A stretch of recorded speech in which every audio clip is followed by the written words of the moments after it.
एक गांव में संपत कप्ता नाम के दो चोर रहते थे जो दूसरे गांव में जाकर चोरियां करते थे, लेकिन अपने गांव में बहुत शरीफ बनकर रहते। एक दिन वो घने पेड़ के नीचे आराम कर रहे थे कि तभी पालमपुर गांव के हरिया और बंसी उस पेड़ के पास आकर एक दूसरे से बातें करने लगे। अरे बंसी भैया, सुना है कल मुखिया जी की बेटी की बारात शहर से आ रही है, क्या तुम्हारे पास दावत आई है क्या? हाँ हाँ हरिया भैया, मेरे घर तो आई है, तुम्हारे घर पर आई है क्या?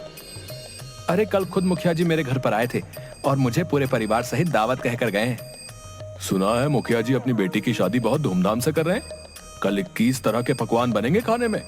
मैंने भी कुछ ऐसा ही सुना है।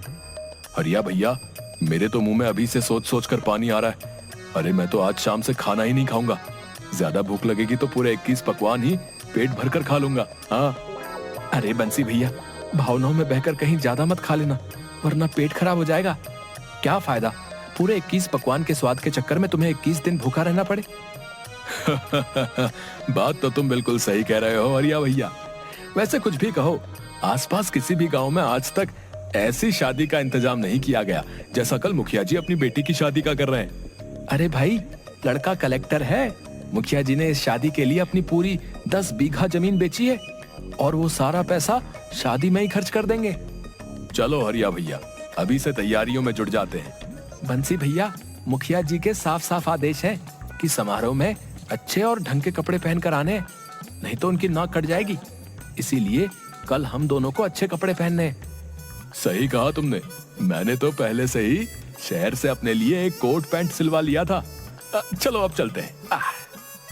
इतना कहकर वह दोनों वहां से चले गए। उनकी बात सुनकर संपत और कप्ता, जो कि पेड़ के पीछे उन दोनों की बातें चुपके चुपके से सुन रहे थे, उनकी आंखों में चमक आ गई। सुना कप्ता, पालमपुर गांव के मुखिया की बेटी की शादी कलेक्टर से हो रही है। इस गांव का नाम सुना सुना सा लगता है। अरे बेवकूफ, ये वही गांव है जहां पर कुछ महीनों पहले हमने जमींदार की बेटी के दहेज के आभूषण चुराए थे, जो शहर में बहुत महंगे बिके थे। याद आ गया, और तुमने उन पैसों में बेईमानी कर ली थी और मुझे मेरे हिस्से से कम पैसे दिए थे। याद आ गया। अबे मेहनत भी तो मैंने सबसे ज्यादा की थी, तूने क्या किया था? हैं? सिर्फ बारात में खड़े होकर अंग्रेजी में लोगों से बस हाय हेलो कर रहा था तू तो। तुम तो कुछ कर ही नहीं रहते हैं? गांव की लड़कियों से नैन मटक्का कौन कर रहा था भाई? अगर मैं चेतावनी नहीं देता तो तुम उसी वक्त रंगे हाथों पकड़े जाते, और साथ में मैं भी। हाँ। अबे वो सब छोड़, कल उसी गांव की मुखिया की शादी है। सही कहा तूने संपत, इसका मतलब मुखिया ने खूब दान दहेज का प्रबंध भी किया होगा।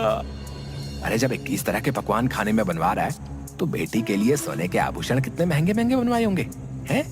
हमें किसी भी कीमत पर उन आभूषणों को चुराना होगा, समझा? लेकिन कैसे, अगर हम दोनों पहचान में आ गए तो?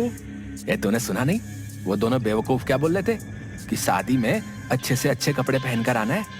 अबे हम दोनों के पास अच्छे कपड़ों की कोई कमी है क्या बे? बढ़िया सा ब्रांडेड कोट पहनकर चलेंगे, कोई शक नहीं कर पाएगा, समझा क्या? और मौका देखकर मुखिया की बेटी के आभूषण वहां से लेकर चंपत हो जाएंगे। चलो गांव चलकर अभी से तैयारियां करना शुरू कर देते हैं। लेकिन हमें बहुत होशियारी से काम लेना होगा संपत भैया, क्योंकि हम दोनों कुछ महीने पहले ही उस गांव में चोरी करके आए हैं। अबे कुछ नहीं होगा, सबसे पहले तो अभी हम दोनों अपने गांव चलते हैं। पूरे 1 महीने से हम दोनों गांव में नहीं गए। सारे गांव वाले समझते हैं कि हम दोनों शहर में कोई बहुत बड़ा बिजनेस करते हैं। कपड़े तो पहन लें। ये बात तो मैं भूल ही गया। चिंता मत कर कप्ता, हम दोनों ने अब तक न जाने कितने गांव और शहर में चोरियां की हैं। आज तक हम दोनों पकड़ में नहीं आए। अरे पकड़ना तो बहुत दूर की बात है, आज तक हम दोनों की थाने में तस्वीर भी नहीं लगी। इतना बोलकर संपत जोर जोर से हंसने लगा। उन दोनों ने अपने बैग में से शहर के कपड़े निकालकर पहन लिए और अपनी मोटरसाइकिल स्टार्ट करके अपने गांव पहुंच गए। वह दोनों अपने गांव पहुंचे ही थे कि तभी गांव के 2 व्यक्ति घसीटा और बल्ली ने उन दोनों को घेर लिया। कैसे हो संपत भैया? मैं तो ठीक हूँ घसीटा, तू बता, अब तो तेरी पत्नी तुझे घसीट घसीट कर नहीं मारती ना? तुम भी कमाल करते हो संपत भैया, तुम्हारी मजाक करने की आदत अब तक नहीं गई। क्या करें घसीटा, तुझे देखकर ही मजाक करने का मन होने लगता है। तेरी शकल ही कुछ ऐसी है यार। अरे वो सब छोड़ो संपत भैया, ये बताओ, मैंने सुना है कि शहर में मेट्रो रेल बहुत अच्छी बनी है। अरे बेवकूफ, वो मेट्रो रेल नहीं, वो मेट्रो होती है, मेट्रो। अरे हमारे लिए तो मेट्रो और मेट्रो क्या फर्क है भैया, है? अच्छा संपत भैया, मैंने सुना है मेट्रो रेल में बहुत सुंदर सुंदर कन्याएं भी नृत्य करती हैं भैया। हाँ बल्ली, शहर के लोग थोड़े खुले मिजाज के होते हैं। अरे संपत भैया, कभी हमें भी ले चलो ना अपने साथ एक बार शहर। हम भी एक बार अपनी आंखों से मेट्रो रेल का नजारा कर लेंगे और इसी बहाने अमिताभ बच्चन जी का घर भी देख लेंगे। अबे बेवकूफ आदमी, मेट्रो ट्रेन दिल्ली में है और अमिताभ बच्चन का घर मुंबई में है। ये क्या बात कर रहे हो संपत भैया? हम तो पिक्चर में देखे थे कि अमिताभ बच्चन मेट्रो रेल में सवार होकर अपने घर जाता है। अरे वो पिक्चर होती है बेवकूफ, अब मैं तुझे कैसे समझाऊं? यहाँ से निकल ले, नहीं तो ये दोनों उल्टी सीधी बातें करके हमारा दिमाग खराब कर देंगे। ठीक है बल्ली और घसीटा, हम दोनों चलते हैं। अगली बार हम तुम दोनों को अपने साथ शहर जरूर ले जाएंगे हैं और तुम्हें मेट्रो रेल जरूर दिखाएंगे हैं। इतना कहकर संपत और कप्ता वहाँ से चले गए। कप्ता संपत के घर के नजदीक जाकर बोला, 1 घंटे बाद मैं आपको आपके घर पर बुलाने आ जाऊंगा, तैयार है ना?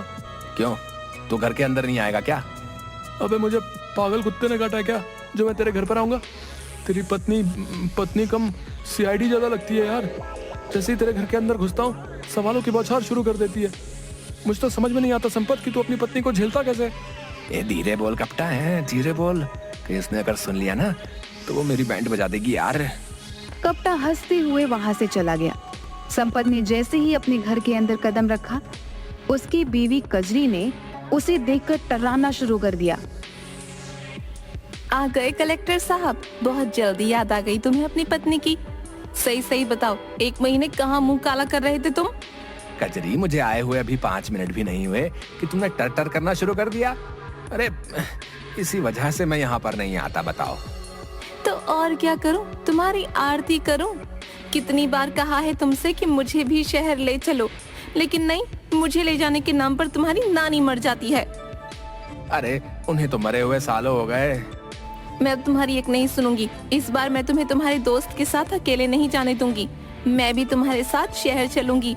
गांव वाले मुझसे तरह तरह के सवाल करते हैं कि आखिर तुम्हारे पति शहर में ऐसा कौन सा बिजनेस करते हैं। कितनी बार कहा है तुमसे कि शहर में हमारा कपड़ों का व्यापार है, अच्छा खासा मकान है।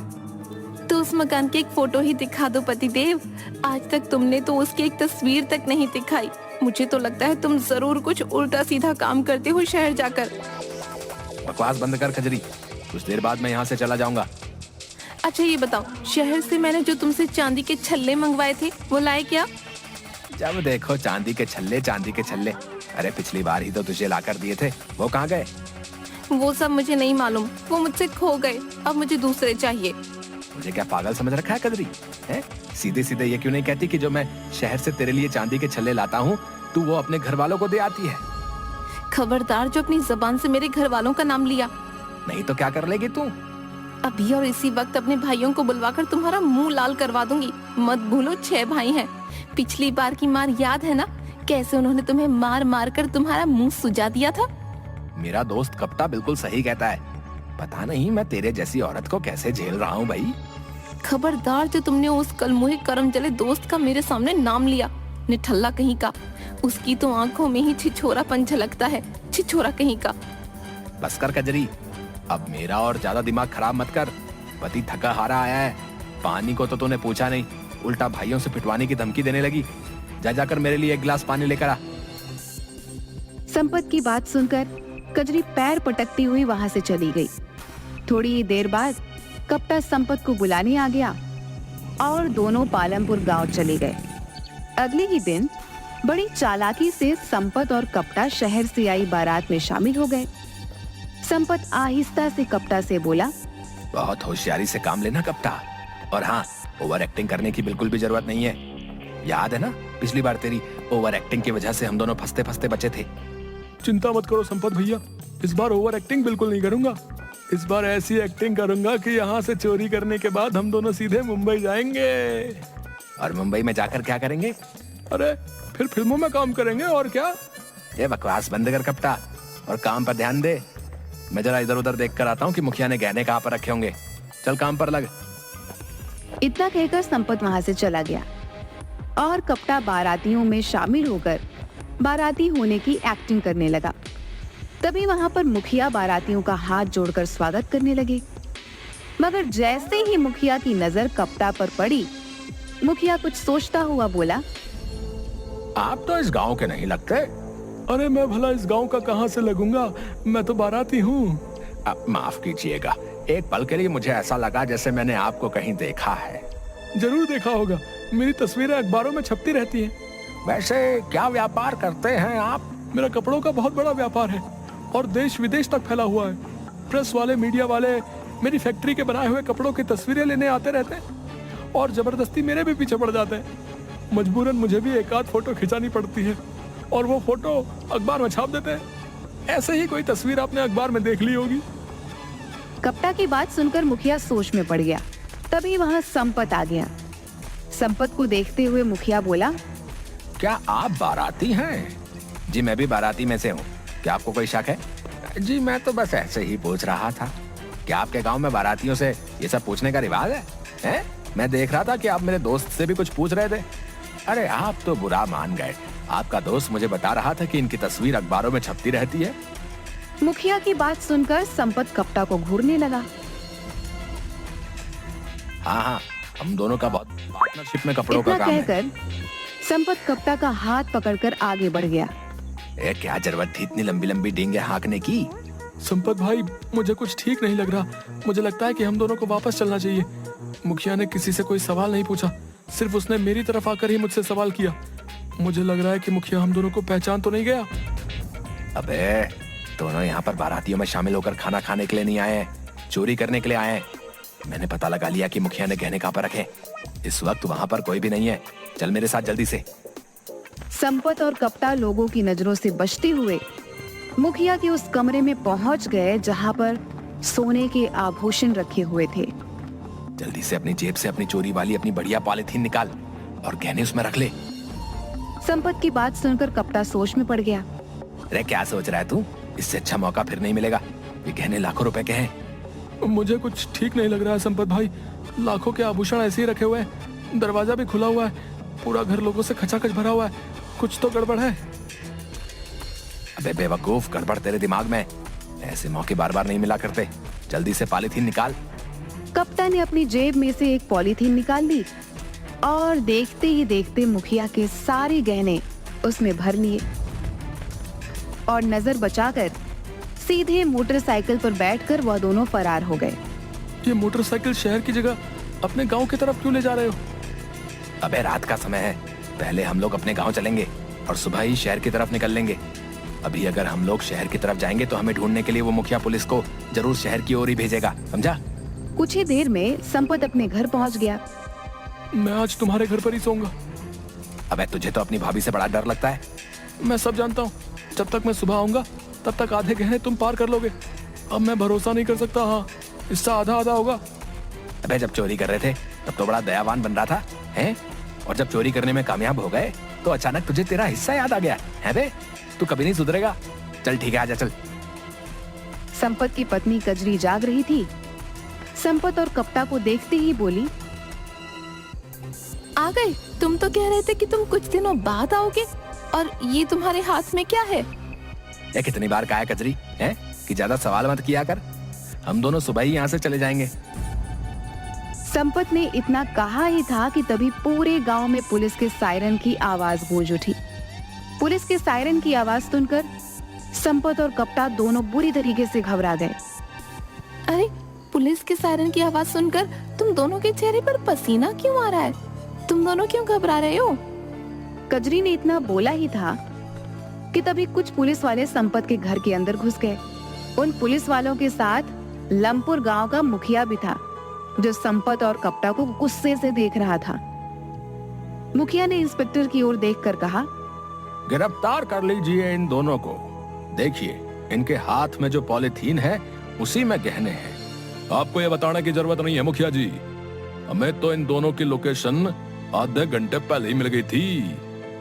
इतना कहकर इंस्पेक्टर ने संपत के हाथ से पॉलीथीन छीन ली और हथकड़ियां लगा दी।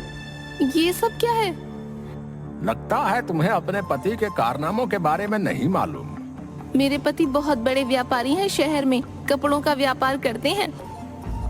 ये कोई कपड़ों का व्यापार नहीं करता, बल्कि ये और इसका साथी दोनों मिलकर चोरी करते हैं। इतना कहकर मुखिया संपत और कपटा की ओर देखकर बोला। तुम दोनों सोच रहे होगे कि आखिर मुझे कैसे पता लगा कि तुम दोनों यहाँ पर छुपे हो, हैं?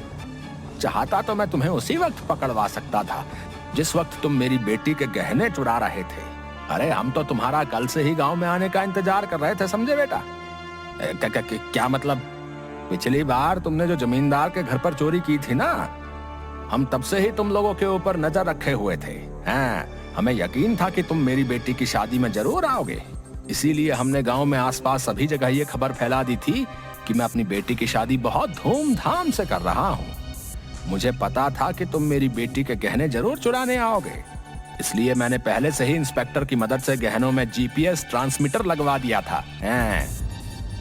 तुमने जैसे ही गहने चुराए हमें पता लग गया, लेकिन हम सब देखना चाहते थे कि आखिर तुम दोनों हो कौन और रहते कहाँ हो। हमें माफ कर दीजिए, हम आइंदा कभी चोरी नहीं करेंगे। वो तो तुम वैसे ही नहीं करोगे, क्योंकि जेल में तुम कोई चोरी कर ही नहीं पाओगे। इंस्पेक्टर ने संपत और कपटा को गिरफ्तार करके जेल में भेज दिया। अगले दिन संपत और कपटा की सारी हकीकत सारे गांव में पता चल गई कि वे दोनों शहर में बिजनेस नहीं बल्कि चोरियां किया करते थे।